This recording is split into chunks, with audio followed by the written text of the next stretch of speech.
Good evening sir. Good evening. তো আমাদের base ক্যাম্পে আপনার আজকে কিরকম লাগলো, একটু ফুড কোয়ালিটি, অ্যাম্বিয়েন্স যদি একটু শেয়ার করেন। Food quality 100 to out of 100, অসাধারণ টেস্ট, অ্যাকোমোডেশন খুব ভালো, অ্যাম্বিয়েন্স খুব ভালো। ওয়েল অ্যান্ড গুড, ফুড কন্ডিশনও ওয়েল অ্যান্ড গুড।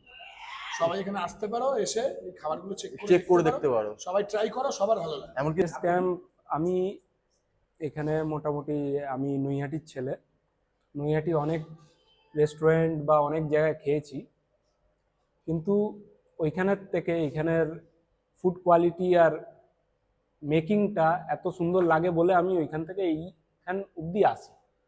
আমি এটাই বলবো যে সবাই ট্রাই করো, আসো, এলে অন্তত আমি এটা বুঝি যে সবাই ভালো জিনিসটাই পাবে।